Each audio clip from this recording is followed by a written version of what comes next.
In the dim, smoke-choked trap on the south side, January 9th, 2026, the snow piled up against the windows like it was trying to bury the whole damn block. 5 brothers sat around a scarred-up table, Jamal running the show, Trey the hothead, Little Ray quiet as always, Big Mike nursing a 40, and Marcus in the corner, eyes sharp, hoodie pulled low.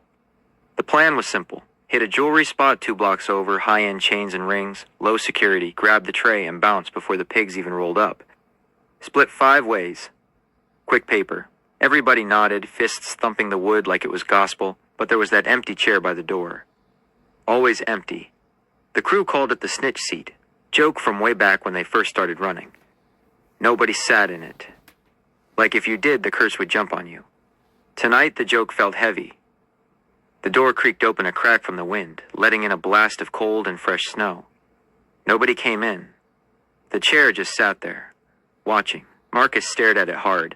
He'd been up nights reading that Black Men Matter stuff, the 2026 posts hitting like straight shots. Accountability, the code holding brothers back, no snitching tearing the community apart from the inside. Words that stuck in his throat like bad dope. He spoke low, cutting through the smoke. If you knew, guaranteed, that the snitch was already in the room, would you do the crime? The room went dead quiet. The space heater popped off like it was scared too. Jamal forced a laugh, but it came out thin. Man, what the hell you talking about? We 5 deep. Loyalty locked in. Ain't no rat here. Marcus didn't smile. 5 deep, and that chair by the door. Or maybe the snitch ain't the chair. Maybe it's one of us. Maybe when the heat comes down, when they slap cuffs on, dangle that reduced bit or witness protection, one of us breaks. The code says no snitching, but the code lies. Somebody always flips.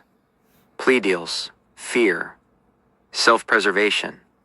The code breaks every damn day. Ray jumped up, chair scraping loud. You calling one of us a rat? Say the name, nigga. Say it. Marcus shook his head slow. I ain't naming nobody. I'm asking the question. Because if you knew the snitch was right here, eating the same food, planning the same lick, why risk it? Why walk into that jewelry spot knowing the bag might get you life while your partner walks free? He got up, walked over to the empty chair, touched the back like it might bite. This seat been empty since we started. But look around. Somebody always leaves the door cracked. Somebody talks too loud on the phone. Somebody got that cousin who owes the police. The snitch ain't always a stranger. Sometimes it's the fear in your own chest. Sometimes it's the brother you love, until he loves his freedom more. The wind howled outside, rattling the windows. Trey muttered something ugly, but the fire in his eyes was dying. Jamal stared at the napkin with the plan scribbled on it, like it suddenly turned to poison. Big Mike set his 40 down quiet. Little Ray just looked at the floor. Marcus turned toward the door. I ain't doing it. Not tonight. Not no more. Because I know the snitch is already in the room. And his name is the code we live by. He walked out slow, boots crunching the snow. Behind him, the door stayed cracked open, the empty chair sitting there like it always had. Watching, waiting. Nobody chased him. Nobody pulled heat. Just the cold creeping in, and the slow realization sinking deep like a bad hit. In 2026, the game don't change with big speeches or marches. It changes in a cold trap house, when one brother finally asks the question that kills the lie.